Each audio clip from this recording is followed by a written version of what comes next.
What up guys, Gadget Pinoy here. So Infinix Zero 30 5G is the perfect smartphone at the perfect price tag. The only problem is the camera, especially the night photography. So let's see whether it's worth your money or not. Infinix Zero 30 5G starts at 23,000 rupees in India, but not sure in other countries, for 8GB of RAM and 128GB of storage. Also, it has 12GB of RAM and 256GB of storage for 24,000 rupees. And yes, the Infinix Zero 30 5G is worth buying, but if you want a better camera, especially in low light photography, then this is not the best option for you.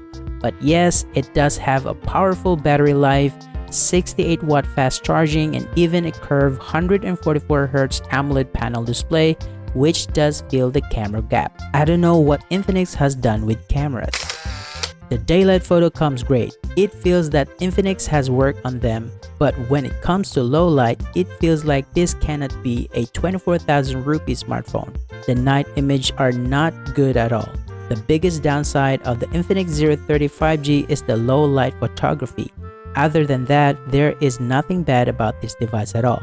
That being said, let's dive into the Infinix Zero 30 5G. The 6.7-inch 144Hz refresh rate with curved AMOLED display provides close to accurate colors, while the curved panel does feel premium. The 9050 nits brightness is not the best for the price it comes, but still, it gets the job done. You won't face any sort of problem while using the phone under the sunlight. The screen will be visible enough to play games or even take images. Infinix has also provided 4 modes: 60Hz, 120Hz, 144Hz, and Auto mode. This means you can force a device to run on 144Hz all the time and it performs well. I haven't faced any lag so far. Keep in mind that the battery won't last for a long time if you keep the phone at 144Hz all the time. It is better to use an auto mode. The HDR doesn't work in Netflix, so you're stuck in a regular movie experience, but as the phone has Widevine L1 support, you will be able to stream full HD plus content on all platforms.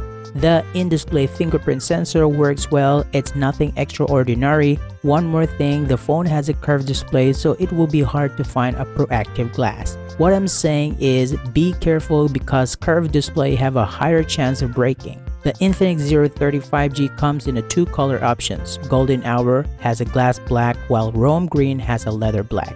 Both the color come with a plastic frame, so the build quality is kind of okay as the front is protected with Corning Gorilla Glass 5. It will try the best to protect the device, but in the end you have to be careful, otherwise the beautiful curved display will be shattered.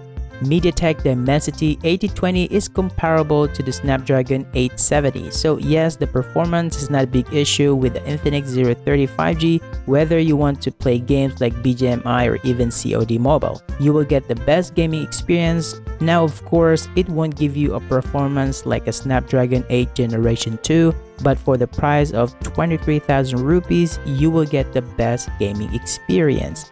The biggest problem is that Infinix has only promised 1 year of OS updates and 2 years of security updates. This means the Infinix Zero 30 5G will only get the Android 14 and nothing after that.